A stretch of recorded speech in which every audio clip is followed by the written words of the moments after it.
Well, for our mindset moment, Erin Montgomery, facilitator and author of Fundamentals of Business Success, helps business owners move from overwhelm to intentional action using their unique strengths, values, and passions, empowering them to build aligned, sustainable success without burnout. With nearly 30 years of experience helping small businesses thrive, through their success group, he empowers entrepreneurs to move from overwhelm to clarity, create meaningful goals, and build businesses they love. For our mindset moment, I give you Erin Montgomery.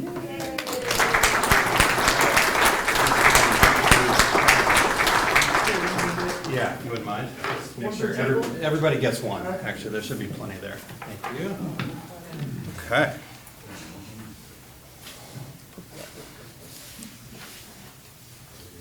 Get the mic on there. All right.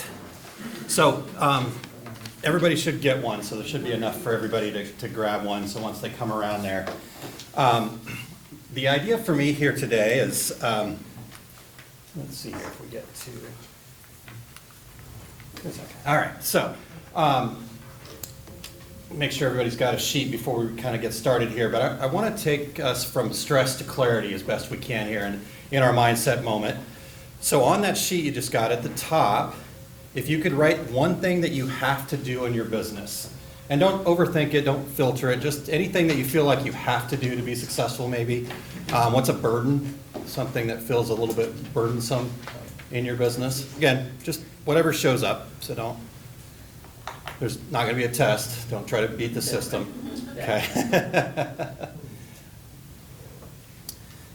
All right. So you guys, as you guys have written that down, so Richard Branson in his book, The Virgin Way, he said this: fun is one of the most important and underrated ingredients in any successful venture.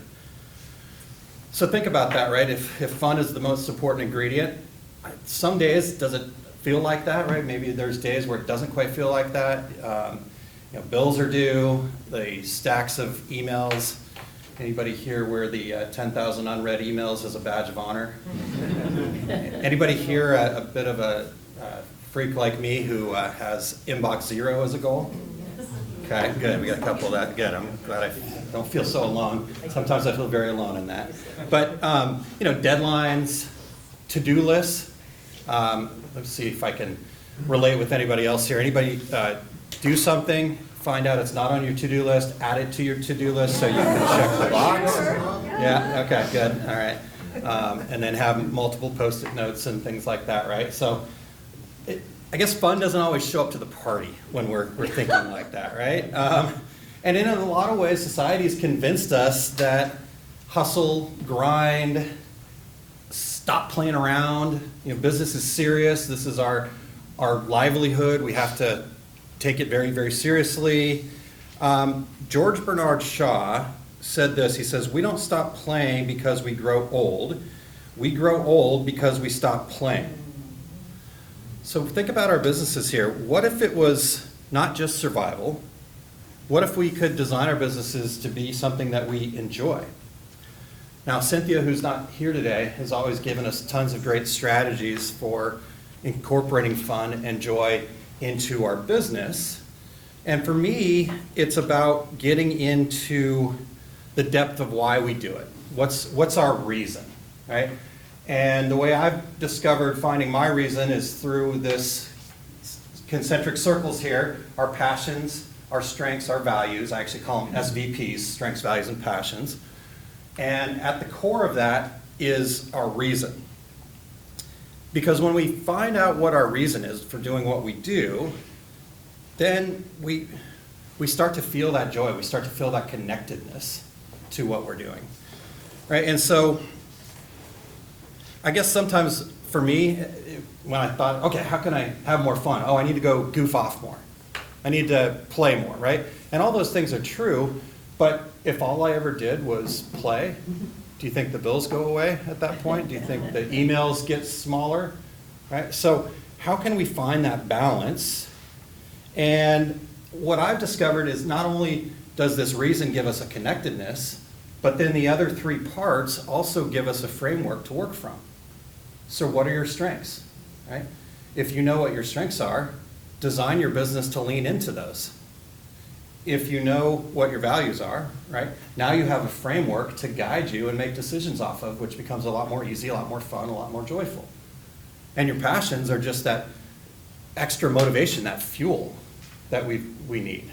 So if we have those things, then we start leading with our reason, and your business becomes something that you feel good about, and you also do good because you're expressing your purpose, your reason, your why. Right?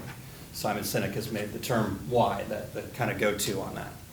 But I believe it's our reason because at the end of the day, our reasons have to be bigger than the excuses we have to not do the thing that we know we need to do, the thing we have to do. Right?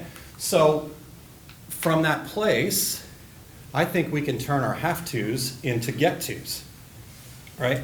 It's this mindset shift where work becomes a get-to, so we get to serve our customers. We get to build something meaningful. We get to lead from our strengths. We get to pursue what lights us up.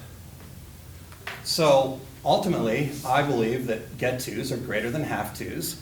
And when we start doing that, and we start constantly choosing get-tos in our business, then we're no longer just surviving, we're falling back in love with what we get to do. Right? So are there days where you feel like, man, I've just got another job? Jack Canfield, my mentor, talks about a job as an acronym for just over broke. Right? And we have that feeling. But the cool part is, as business owners, we get to choose. There's nothing that we have to do. We get to stop being an employee of our dreams, and we get to start being the creator of it. So I want to get from you guys, what are some of the have-tos that we put out there? I'll take, who wants to share one of their have-tos with us? Les, go ahead. Pursue new business. You have to pursue new business, okay? So how could you turn that into a get-to? You're going to tell me that. I am going to tell you that, but, I just wanted to give you the space to do that. So maybe it's something like I get to make new connections, yeah. Right? So just as simple as that. And here's the cool part is, like, we can look at some of these things, like, I have to spend hours on social media, right? Well, what if you get to connect with your ideal customers? Same action, just different mindset. All right, anybody else got one to share here? Darlene, thank you. So I have to fill my class, You have to fill your class, yep. and I get to help people move to the next best version of their business and themselves. Oh, powerful. Thank you for that. This was Yeah, a great yeah. exercise. Because think about that, right? From that space, how are your actions different?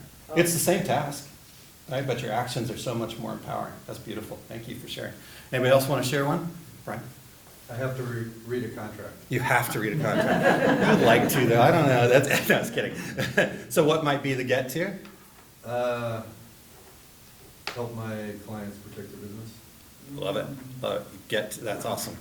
And through that process of reading the contract, you're helping your clients do that thing. Love it. Thank you. Struggle through bookkeeping, Nakia. There's a lot of people that say that, right? Now, they might get to connect with you and do that, but you get to make informed decisions. Right? Like, yeah, I mentioned to some of the people at my table that my dad was a CPA throughout the growing up in my life, and therefore all things accounting are things I despise. But if I know my numbers, I get to make informed decisions, and then I get to connect with people like Nakia who can help me actually take care of all those numbers, right? So cool things like that. I have to reply to all my emails, right? I get to improve my relationships. Because every time you reply to an email to somebody, right, in a heartfelt way, you're deepening a relationship. Same thing with the phone call, same thing with the connection, same thing with shaking a hand here. I have to write a business plan. I don't know if, I hear this a lot. I work with very new to business type people, and they are always like, oh, the business plan. I think business plan needs a better PR agency, honestly. But, right, this is your guide. This is your ability to design your ideal business before you have to, take all the lumps that come along with being a business owner, right? Let's see if I got one more. I think I do. Oh, I have to make money. Yes, important part of being a business owner, otherwise we're hobbyists, right? Some days I feel like a hobbyist. But you get to share your gift, and the money is just a byproduct of that.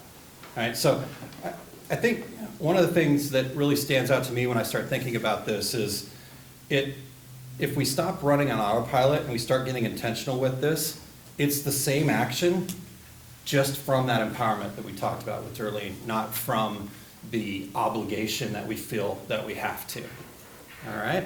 So, with that being said, I do have an assessment that I do with folks in a 30-minute call to work through. I'm a facilitator by heart, and so just listening, and most of the time people just answer their own questions, and I say, yeah, there you go. Right? But, understanding what your strengths, values, and passions are can be very beneficial. It's part of my mission and purpose, so it's just something that I do for free.